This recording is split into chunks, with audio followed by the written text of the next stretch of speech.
A young girl came home from school and was left alone for just a few minutes. But when her parents returned, she was nowhere to be found. For weeks, police and volunteers searched for her, but it was as if she had vanished into thin air. Then, in a shocking turn of events, the case took an unexpected twist, setting off a chain of consequences that shook the entire country. Ultimately, this case became one of the most infamous and scandalous in Canadian history, and it remains so to this day. Christine Jessup was born on November 29, 1974, in the small Canadian town of Queensville. This quiet and peaceful town, nestled near a picturesque lake, had a population of just about 600 people. It was considered a very safe community, where most of the residents knew each other. Christine lived with her parents and her older brother, who was 5 years older than her. She loved spending time outside with her friends, riding her bike and playing baseball, which she enjoyed thanks to her brother. She also adored animals. Once, a bat flew into her room, and while the rest of her family was terrified, Christine wanted to keep it as a pet. On October 3rd, 1984, when Christine was 9, she woke up early, as usual, to get ready for school. Her brother had a toothache, so their mother was planning to take him to the dentist. Because of this, Christine would be home alone after school until they returned. Despite her young age, it wasn't the first time she had stayed home alone, and her parents weren't worried. Christine was independent and could take care of herself. Before leaving school, Christine had arranged to meet her best friend after she got home. She took the school bus, which dropped her off a few hundred meters from her house. At the agreed time, Christine's friend went to the park where they had planned to meet and waited for her. But as time passed, Christine didn't show up. Her friend waited a little longer before going home and trying to call Christine, but no one answered. Meanwhile, Christine's mother and brother returned home. The mother immediately noticed her daughter wasn't there, but it was clear Christine had been home after school. Her bag was in her room, and the mail she had picked up was lying in the hallway. However, there were a few strange things that caught her attention. First, Christine's bike was lying outside with a bent kickstand. The girl loved her bike and always took great care of it, so her mother was surprised that she would leave it lying on the ground. Secondly, Christine's coat was hanging on a hook in the hallway, but it was placed so high that she wouldn't have been able to reach it on her own. Despite this odd detail, Christine's mother wasn't initially alarmed. She assumed her daughter had gone out to play, as she often did, and waited for her to return. However, about an hour later, as dusk settled, she started to worry. Although Christine was independent and often played outside, she would always come home to let her parents know where she was going. Christine's mother began calling the parents of her daughter's friends, hoping she was with one of them. But each time, the answer was the same. No one had seen her since school. When she called Christine's best friend, the girl explained that they were supposed to meet at the park, but Christine never showed up. Realizing that none of Christine's friends had seen her, the mother set out to search for her daughter with Christine's older brother. Given the small size of the town, they quickly checked all of the usual spots where Christine liked to spend time, but there was no sign of her. She hadn't returned home either. By 7 p.m., Christine's mother decided it was time to call the police. For the local police department, cases like this weren't uncommon. Most of the time, they dealt with children who had wandered off or had run away from home after a disagreement with their parents. In nearly all these cases, the children were found quickly without the need for a formal investigation. This time, the police organized a search right away, asking for help from the townspeople, who promptly responded and joined the search for the girl. Additionally, the officers confirmed that Christine had stopped by a small convenience store located between her home and the park where she was supposed to meet her friend.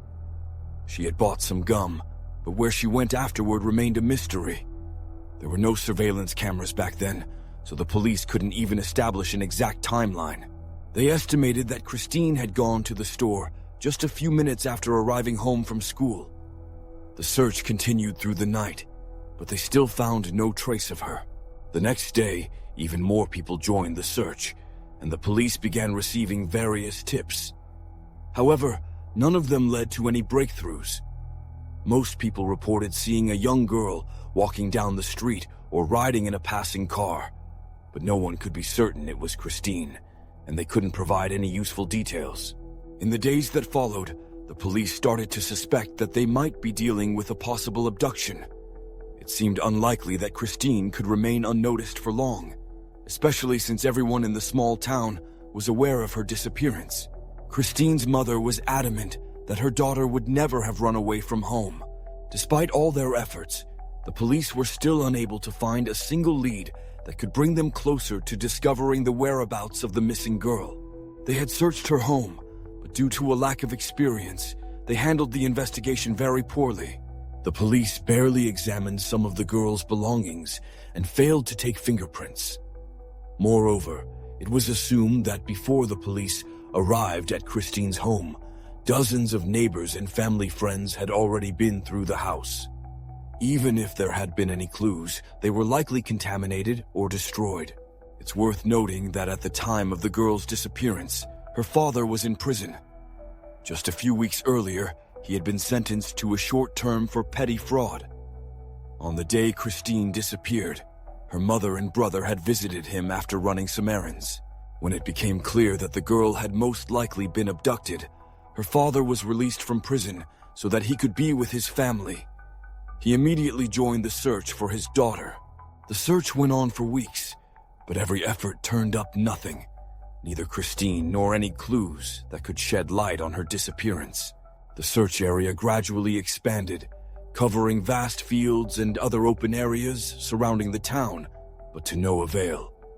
This went on for 3 long months, until December 31st. While most people were preparing to celebrate the new year, Christine's family had no reason to celebrate. They continued to hope that their daughter would be found alive, but deep down, they had almost lost all belief that it was possible. On that day, a man from a town called Scandalous, located about 35 miles from Queensville, went out to look for his runaway dog. As he wandered through a remote wooded area behind his home, he noticed what appeared to be a small pile of trash. When he approached, he was horrified to discover a human body. The man rushed home to call the police. When the officers arrived at the scene, they quickly identified the deceased, despite the body being in an advanced state of decomposition. Next to the body, police found a small tape recorder with a note attached to it bearing the name Christine Jessa. It was the same recorder the girl had been given at school on the very day she disappeared. The officers quickly surmised that the victim had likely been assaulted, as parts of her clothing, including her pants and underwear, were found beside the body, while her outer clothing was still on her. The remains were sent to medical examiners, and the police officially reclassified the case as a homicide. Multiple stab wounds were found on Christine's body, which were determined to be the cause of death. Additionally, traces of a sedative were discovered in her system. Experts confirmed that Christine had been sexually assaulted, and non-biological material was found on her underwear. However, DNA analysis was not available at the time, so this evidence couldn't be used to identify the perpetrator. Investigators believed that the girl had been killed elsewhere and then moved to the location where the body was found. What puzzled them was why the killer drove nearly 35 miles to leave the body near another town when there were vast open fields and forests surrounding Queensville. They speculated that the perpetrator might have had some connection to Sandra Lent and chose the location because they were familiar with it. At the same time, they were almost certain that the killer lived in Queensville and knew Christine personally, as the circumstances suggested that she likely went with the person voluntarily or willingly got into their car. Investigators repeatedly asked Christine's parents if they could think of anyone who might be a suspect. But time and again, her mother insisted she couldn't recall anyone who seemed suspicious. The police interviewed nearly every resident of the town and looked into several individuals with criminal histories or who had been brought up in various tips, but no solid connection to the crime could be established. This continued until February 14th, when detectives came back to speak with Christine's mother again. They asked her once more if there was anyone, no matter how unlikely, who seemed suspicious. This time, the woman remembered something odd. She mentioned the Morinson family who lived next door. The family was well respected in the town. The head of the household owned a small business and was known for being able to fix almost anything. For that reason, many of Queensville's residents often sought his help, and he had a good reputation in the community. The man had 6 adult children, all of whom helped him run his business. One of them, 25-year-old Paul Morins, lived with his parents, and his mother, Christine, recalled a few unsettling incidents. First, after her daughter's disappearance, Paul showed no interest in helping with the search, even though nearly the entire town had joined in for weeks. Secondly, when her daughter's body was found, Paul didn't attend the funeral, which was attended by hundreds of people. Christine noted that Paul was always quiet and distant. He had a few friends and a girlfriend, but unlike his other relatives, Paul kept to himself. Additionally, he had an unusual hobby. He played the clarinet. This detail caught the attention of the detectives, as Christine's daughter had been carrying a tape recorder at the time of her abduction. They speculated that Paul could have used music to lure the girl away. Christine also confirmed that her daughter knew Paul, as he had lived just a few houses away from them all his life. When detectives questioned Paul about how well he knew the victim, he said they had barely interacted, except for one time when her dog ran off and he helped her catch it. When asked about his whereabouts on the day of the abduction, Paul stated he had been at work, 57 kilometers from town, until around 3:30 p.m. Afterward, he went grocery shopping, stopped for gas, and arrived home by 5 p.m. In a strange turn, when detectives asked Paul what he thought about Christine's daughter, he replied that she had been a sweet kid, but then added an eerie comment. "Sometimes they grow up spoiled." This statement raised red flags for the detectives, and they began to check his alibi. Upon reviewing records from the factory where Paul worked, they confirmed that he had clocked out precisely at 3:32 p.m. that day. Even if he had driven straight to Christine's house, he wouldn't have made it back before her mother returned home. Further investigation confirmed Paul's stops at the store and the gas station, which took about half an hour in total. His family also confirmed that he arrived home around 5 p.m. and went to bed shortly after, as he was tired from work. While it seemed unlikely that Paul had enough time to kidnap Christine's daughter, investigators couldn't rule out the possibility that his family might be confused about the timeline or even covering for him. Detectives then asked for permission to search Paul's car, where they discovered several fibers in the trunk. Lab tests revealed that these fibers matched the sweater the victim had been wearing the day she disappeared. Additionally, several hairs found on the victim's body were suspected to belong to Paul, though experts couldn't confirm it with 100% certainty. At the time, forensic specialists could only visually compare samples, making it difficult to offer conclusive results. They could suggest similarities, but the technology to definitively link the hair to Paul was not yet available. In the final stages of the investigation, the police consulted an FBI profiler to develop a psychological profile of the killer based on the available evidence. The profiler concluded that the suspect was likely a man between 19 and 26 years old, with a history of offenses such as arson and voyeurism. While the profiler provided additional characteristics, the detectives only focused on those that seemed to fit Paul. However, Paul had no criminal record or a bad reputation, making him match less than half of the points provided by the profiler. Despite these discrepancies, the police were convinced that Paul was the murderer. On April 22nd, they decided to arrest him. Paul denied any involvement in the crime, but he was taken into custody to await trial.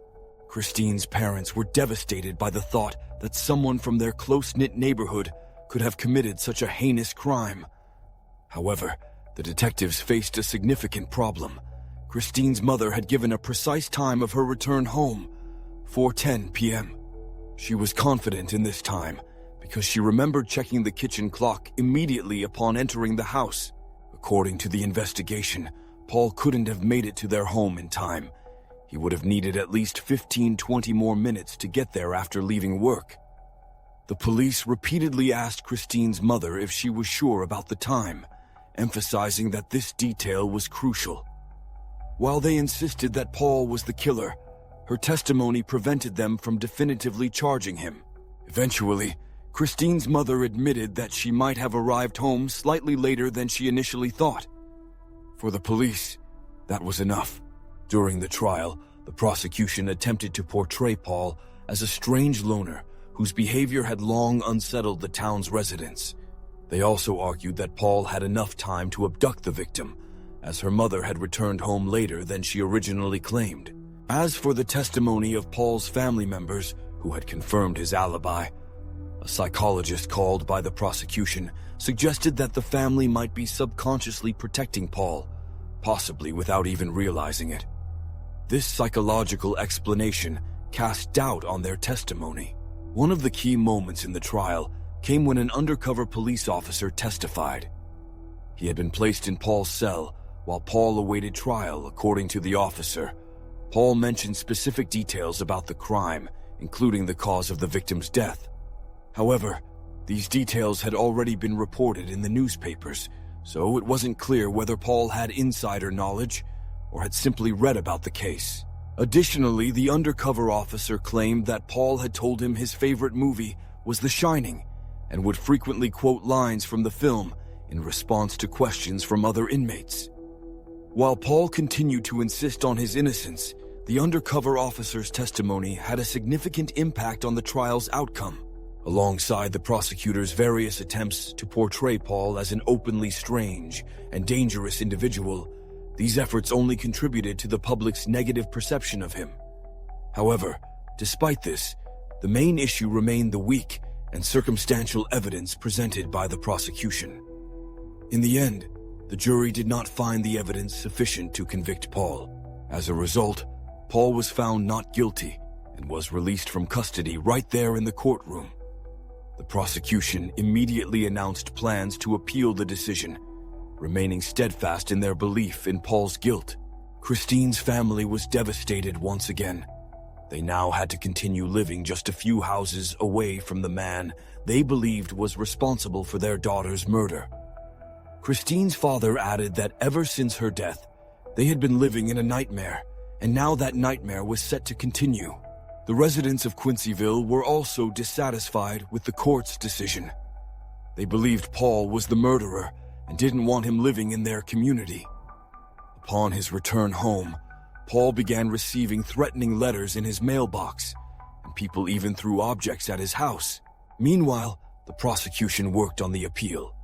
They argued that during the first trial, the judge had not properly explained the concept of reasonable doubt to the jury, which was enough for the appeals court to grant a retrial.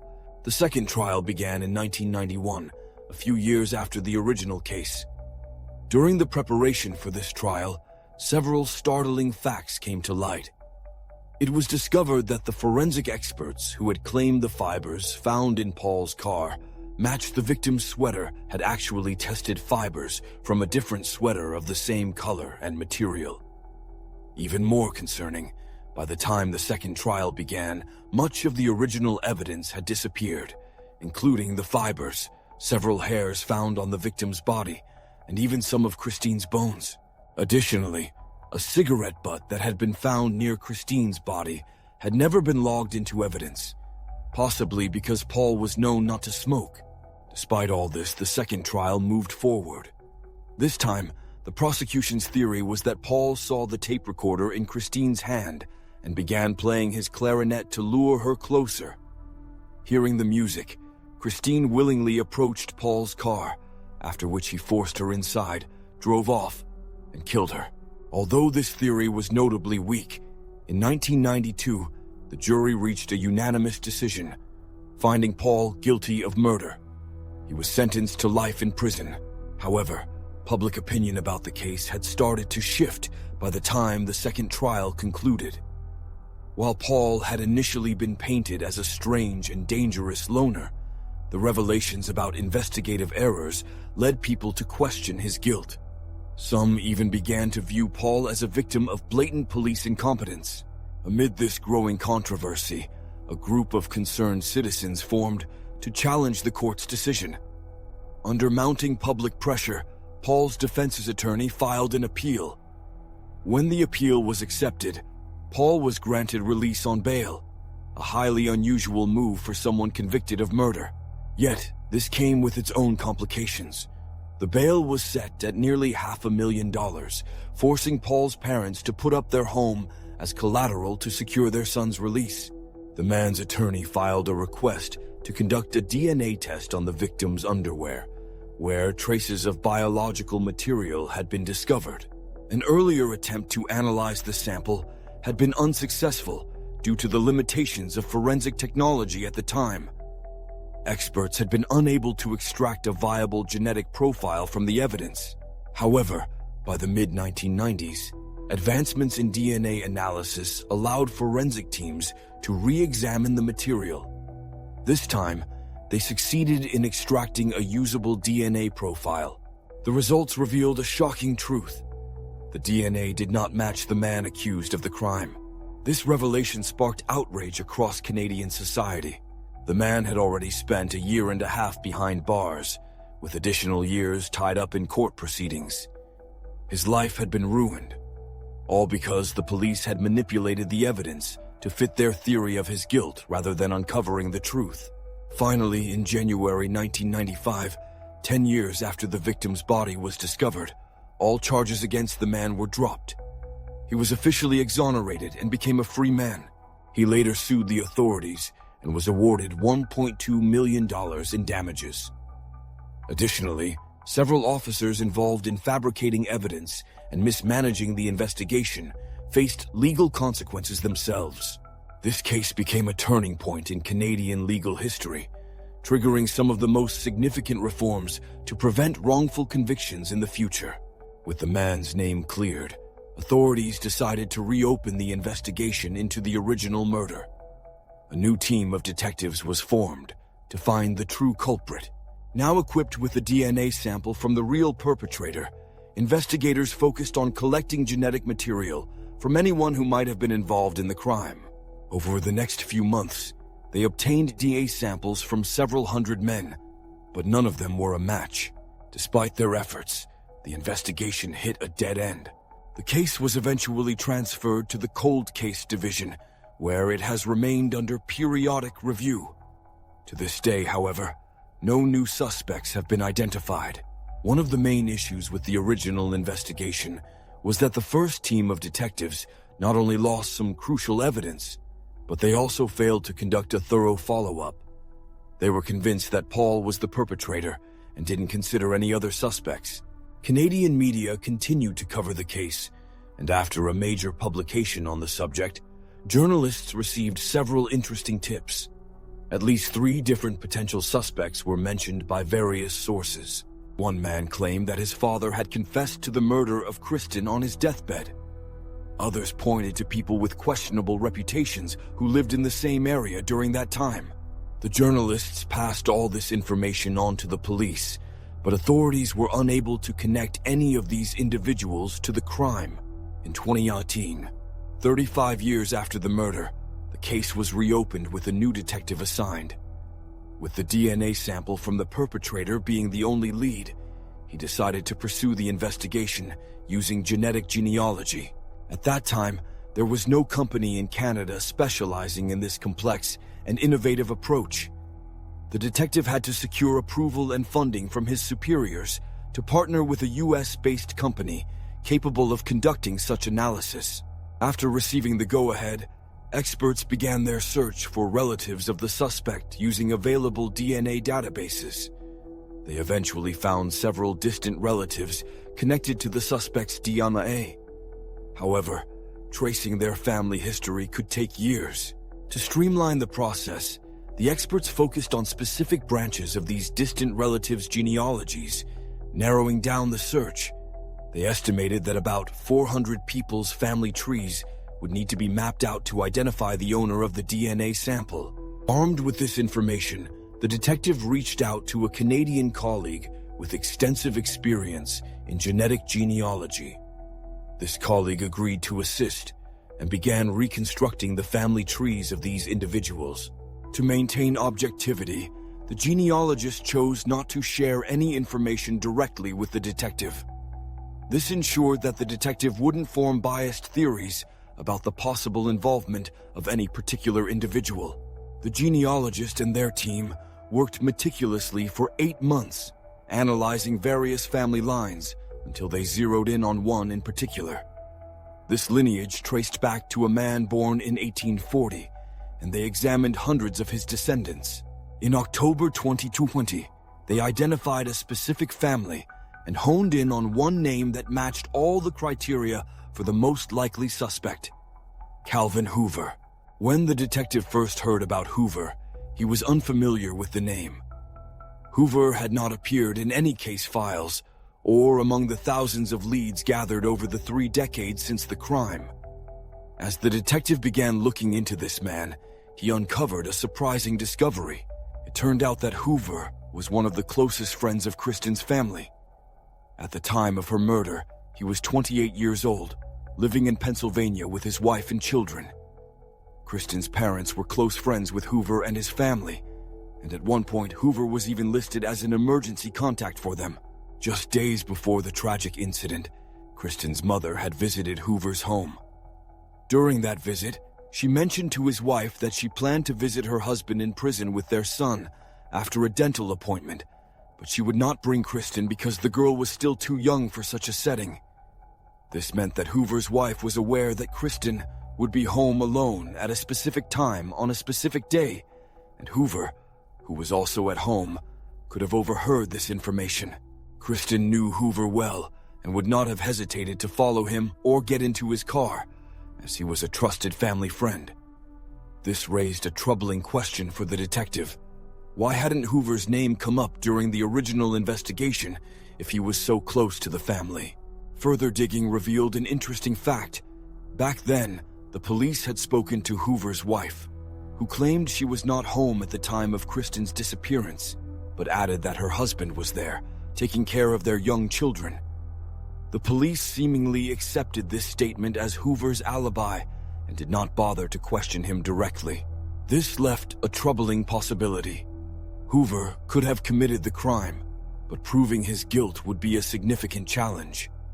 Unfortunately, any further investigation into Hoover came to an abrupt end, as he had taken his own life in 2019 amid severe health issues. The detective, needing a direct DNA sample from Hoover, was uncertain about how to proceed.